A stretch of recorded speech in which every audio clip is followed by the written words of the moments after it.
Oo, yes. Nagbisita tayo ng mga kaibigan at kakilala natin dito sa Makati City at binisita natin yung mga namatay dahil sa lindol. Yung dalawa, dinala na sa kanilang municipality. Tapos yung isang na nandito ay tiga Davao City. So tinulungan natin sila para maayos yung pagbiyahe nung kanilang mahal sa buhay galing dito sa Makati City papunta ng Davao City para sa kanyang buhay. Ma'am, ano yung panawagan natin sa publiko, ma'am, na laging maging handa sa lindol at anumang sakuna? Oh yes, oo. Napakahalaga. Na-experience ko yung aftershocks doon sa Cebu, sa Bogo, sa Medellin. At na-experience ko din yung lindol kahapon sa Davao City. Napakahalaga talaga ng presence of mind na huwag kang mataranta.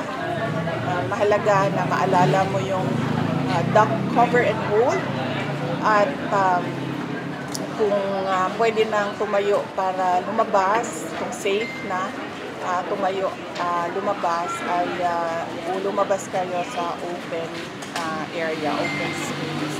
So mahalaga talaga yon na hindi mo makalimutan kung ano yung mga dapat mong gawin pag nandyan na yung lindol.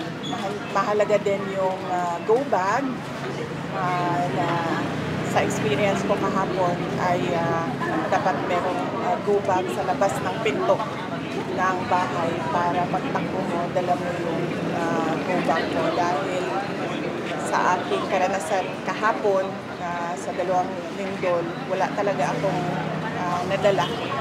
Kahit cellphone ko, hindi ko na siya nadala nung paglabas namin, takbo namin palabas ng bahay. Tapos nangailangan ako ng towel doon sa labas at wala akong kahit anumang gamit na na magamit doon sa labas sa open space. So napakahalaga ng go bag na yun na nakalagay doon yung mga posibleng kailanganin yun kapag kayo ay lumikas dahil sa lindol. Brent, go ahead po. Ano yung reaction and comment sa pag-reject ng ICC sa request na interim release kay former President Rodrigo Duterte po? Oh yes, i-hold ko na lang muna ma'am yung comment ko dito sa ICC case, no? Kasi kailangan natin maki-empathize and maki-empathize sa mga nabiktima ng lindol at mag-sympathize doon sa mga namatayan. So mamaya ko na sagutin at magbigay ng komento sa ICC at sa iba pang mga issues. Reaction din po sa pagkakatalaga kay Secretary Villa sa Ombudsman. Kasi sabi niya, sisilipin daw niya yung salin mo po. Huwag na niya silipin. Huwag na niya silipin, no? Ilagay na niya sa harap niya at pag-aralan na niya ng maayos kung ano man yung gusto niyang gawin. Ipagpasa Diyos na lang natin siya at kanyang mga gagawin bilang ombudsman. Pabor ka ba na talaga siyang ombudsman sa kanyang pwesto ngayon? Kung ako ang presidente, hindi siya ang i-appoint ko ng ombudsman. Pinarelieve din si Colonel Lachica. Oh yes, oo, nagbigay na ng statement ang Office of the Vice President regarding sa relief ni Colonel Raymond Dante Lachica.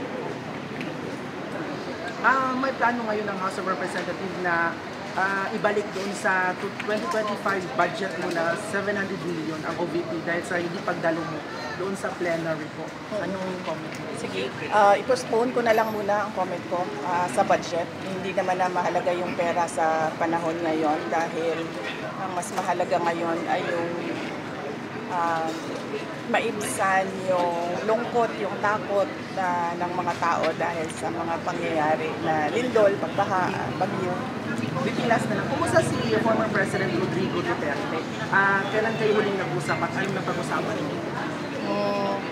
Sige, unahin na muna natin siguro yung mga biktima ng mga sakuna.